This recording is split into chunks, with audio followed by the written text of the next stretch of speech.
because anchoring really is something that we all can use every single day, not only to break a bad habit, but to switch our states, to get into an empowered state, to get into that line of, where our dreams are, to, in German we'd say, to stay in, dass du in the Spur bleiben kannst, that you can stay on track.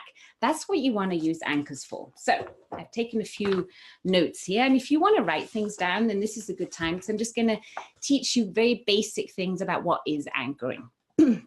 So why do we do anchoring? The desired outcome of anchoring is to be able to anchor a state in a person at any time in any modality. That means if you have a powerful anchor, and let's say I have an anchor right here, it's above my ears. You can maybe touch yours too, because we're gonna anchor stuff there. So a comfortable place that you kind of can feel, but it's not a movement that you would do every day constantly, right? You don't often do that. You want to choose a point on your body that you're going to anchor something on, something positive, like we're going to anchor a resource anchor onto here, right? You want to anchor it on a space of your body that you don't touch very often. It's not something like, I don't know, this. Because you might be someone who does this very often, and then that's not a good place to anchor. You can anchor really well on the backs of your hands. You know where your knuckles are? Those are good places to anchor. Why do I do this one? Because I usually have that hand free. Even if I'm telephoning, I could use that hand. It's a quick and easy one. I can do it on stage without creating a lot of, if your anchor is like this, it's pretty obvious when you're doing it. So you want to create an anchor, I think, in a place that is kind of discreet, that is accessible to you and only you know, right? So here's one. The knuckles of your hands are one. You can use the outside of your knee, right?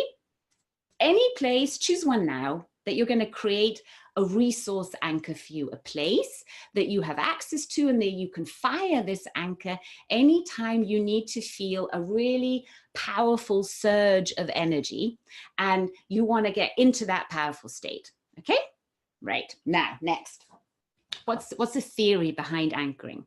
The definition of anchoring is anytime a person is in an associated, that means in a connected, intense state. An associated, intense state means there's a lot of emotion going on and we feel very connected to what's happening. That's the state that we need. If anytime a person is in that state, if at the peak of that experience, a specific stimulus like this is applied, then the two will be linked neurologically. That means the peak state and the stimulus will be in your nervous system linked together. It means that whenever you fire this anchor, your nervous system will create the same kind of energy again. Make sense? This is yes, this is no. I'm seeing nodding. Good. Okay. Anchoring can assist you in gaining access to past states. So past happy states, for instance. Say you could recall, I don't know, blissful states of orgasm, just like that. Say you could, you can, right? So that's what anchoring is good for, that you can recall past states, and you can link the past states to the present by recalling it. And here's the fun thing, to the future.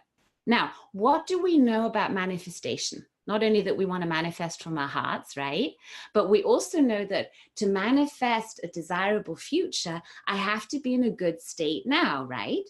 So if I have a tool like an anchor that I can fire anytime I feel in not such a good state, that means that I am not only breaking the pattern, which means I am stopping an old habit of being in a bad state, but I am also firing the anchor to create that state and so more easily manifest what I actually want, because I'm getting myself into a more optimum state. So it's a really powerful tool.